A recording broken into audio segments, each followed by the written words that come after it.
गणेश चतुर्थी भगवान गणेश की पैदाइश पर मनाया जाता है। ये त्यौहार 10 दिन तक चलता है और आखिरी दिन गणेश जी की मूर्ति का विसर्जन किया जाता है। हैदराबाद में भी इतवार के रोज गणेश विसर्जन किया गया।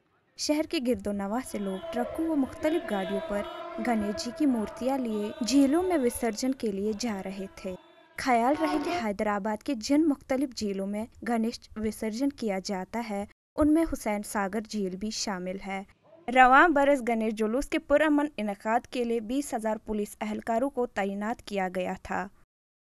पुलिस के इंतजामात लगभग 14,000 पुलिस फोर्स, जिसमें कि तेलंगाना के दूसरे जिले से भी लोग आए हैं, forest department, excise department, CID department, कुछ तरह के भी ऑफिसर्स लोग आए हैं। सब लोग मिलकर ये बहुत अच्छा इंतजाम है। से पिछले 10 दिन के में सब मिलाकर करीब 10 से 12 लाख लोगों का अंदाजा है पूरा। गणेश विसर्जन के मौके पर बालापुर के गणेश के लड्डू की बोली लगाई जाती है। इस बरस श्रीनिवास गुप्ता ने ये लड्डू 16 लाख रुपए की बोली लगाकर हासिल किया। ईटीवी भारत के लिए हैदराबाद से मोहम्मद रफी की रिपोर्ट।